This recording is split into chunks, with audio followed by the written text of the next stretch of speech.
আমার প্রিয় ছাত্রছাত্রীরা, সোমনাথ একাডেমিতে তোমাদের সবাইকে স্বাগত।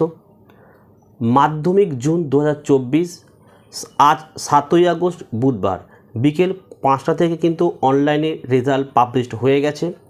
আমি একটি ভিডিও দিয়েছি, অনেকেই হয়তো বুঝতে পারছো না, এর জন্য এই ভিডিও দেখো লাইভ আমি তোমাদের করে দেখাচ্ছি। আশা করি এই ভিডিও দেখলে তোমরা প্রত্যেকে তোমাদের রেজাল্ট দেখতে পারবে। দেখো, প্রথম কাজ, তোমাদের গুগল ব্রাউজারটাকে ওপেন করো। দেখো কী লিখেছি দেখে নাও, www.exametc.com লিখেছি। এই লেখার পর দেখো আমি এখানে সার্চ করে দাও। এটাকে সার্চ করলে কি আসে দেখো, একটা পেজ এসে দেখো, এই যে exametc.com, এখানে একটি লিঙ্ক কিন্তু রয়েছে। দেখানো লিঙ্কটা বলতে গেলে এইটা। এবারে তোমরা এখানটাকে ক্লিক করো। দেখো আমি ক্লিক করে দিলাম। আরেকটি নতুন পেজ ওপেন হলো। নিচের দিকে স্ক্রল করো, দেখো একদম ইজি প্রসেস। দেখো এখানটা নিউ রেজাল্ট চলে এসছে, দেখেছো 7ই আগস্ট 2024। কোন জায়গাটা তোমরা দেখিয়ে দিই আমি। দেখো এই জায়গাটা দেখো, এটা কিন্তু আগের ভিডিও যখন করলাম ছিল না। এখানটা ক্লিক করে দাও।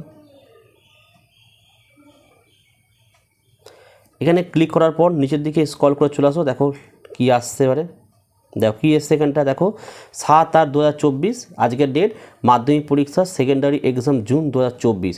তোমরা যারা দেখতে পাচ্ছ না, মেন তোমরা ভুলটা করছো, রোল নাম্বারটা লিখতেই অনেকে ভুল করে ফেলছে। দেখো আমি রোল নাম্বারটা লিখছি, এখানে দেখে নাও। দেখো 2001124, তারপরে আছে 06, বড় হাতের এ রয়েছে, দেখো বড় হাতের এ দিলাম।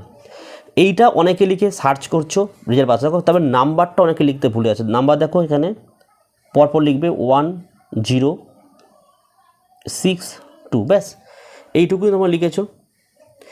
এখানে কোনো স্পেস আমি দিইনি, এই জায়গাটাই তোমরা ম্যাক্সিমাম স্টুডেন্ট ভুল করে ফেলছে। এবারে ভিউ রেজাল্টটা আমি ক্লিক করব। দেখো নিচের দিকে স্ক্রল করো, দেখো রেজাল্ট চলে এসছে। দেখো নাম চলে এসছে, সাবজেক্ট দেখে নাও একবার। বেঙ্গলিতে 57, ইংলিশে 60, ম্যাথ 76, 46, 80, 69, 58, ঠিক আছে। Total number 446, result pass, division এ হয়ে গেল। এটাকে তোমরা ডাউনলোড করো, পিডিএফে দেবো। ডাউনলোড পিডিএফ লেখা রয়েছে, ক্লিক করে দাও। দেখো পিডিএফ ডাউনলোড হয়ে গেল, তোমরা এটাকে প্রিন্ট আউট বার করে নিতে পারবে। আশা করি এবারে তোমরা নিজেরা করতে পারবে। এছাড়া আমি এর লিঙ্ক, ডাইরেক্ট লিঙ্ক আমি কিন্তু ডেসক্রিপশন বক্সে দিয়ে দিচ্ছি, তোমরা অবশ্যই ক্লিক করে দেখে নাও।